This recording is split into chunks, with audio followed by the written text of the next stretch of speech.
Jonathan was never the type to act on impulse, but something about Amina made him reckless in the best way. One evening, after another long conversation with her, he made a decision. He was going to Nigeria. His friends thought he was insane. "You've never even met her in person, John," his best friend, David, protested. "What if she's not who she says she is?" Another friend added. His family was even worse. His mother, Patricia Reed, was appalled. "An African girl? Jonathan, be serious. You don't know anything about her. For all you know, she could be after your money." His father, a stern businessman, dismissed the idea entirely. "This is reckless and foolish. We won't support it." But Jonathan didn't care. For the first time in years, he felt alive. Love didn't always make sense, but it didn't have to. And so, with a heart full of hope and a ticket to Lagos in his hand, Jonathan boarded a plane, completely unaware that his life was about to change forever. The plane hummed steadily as it cut through the night sky, carrying Jonathan thousands of miles away from everything familiar. He stared out the window, watching the clouds drift below, his heart pounding with anticipation. This was crazy. He knew it. Yet, as he thought about Amina, her voice, her laughter, the way she made him feel understood, he knew he wouldn't turn back. For the first time in his life, he wasn't making a decision based on logic or business strategy. This was about something deeper, something real. Arriving in Lagos, Nigeria, the airport was a world away from the quiet, sterile terminals of New York. It was alive, bustling with people, voices mixing in a blend of languages, the humid air thick with the scent of spices, and the occasional burst of car horns outside. Jonathan couldn't remember the last time he had been this nervous. And Jonathan was falling for her even harder. Jonathan adjusted his blazer, his heart racing.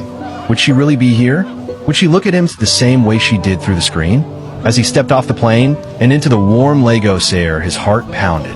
The city hummed with energy, voices chattering in various languages, the smell of roasted plantains and grilled meat wafting through the air, and the constant honking of car horns. This was Amina's world, and in a few moments, he was going to meet her face-to-face for the first time. His grip tightened around his suitcase as he scanned the crowd. Then his eyes found her.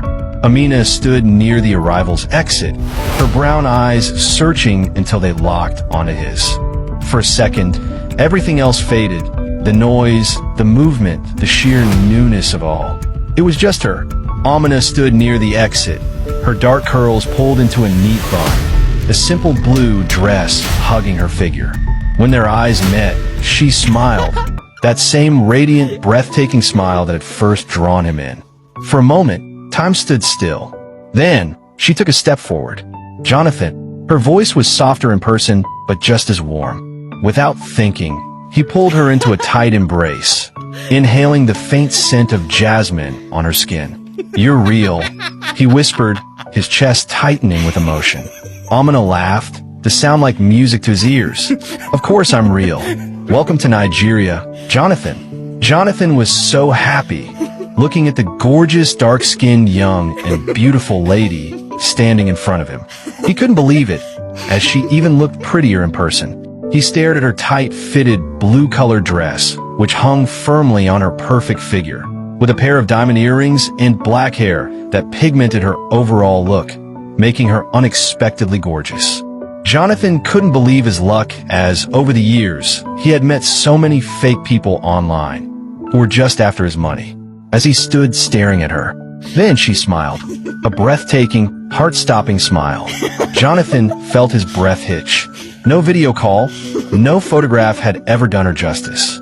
She was even more beautiful in person. Amina took a hesitant step forward.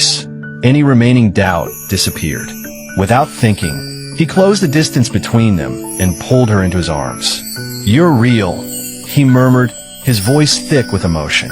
She let out a soft laugh, her body warm against his. "I told you I was."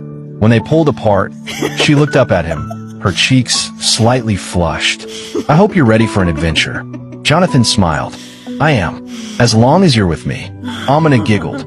"We have to board a taxi." Watch out for episode 3.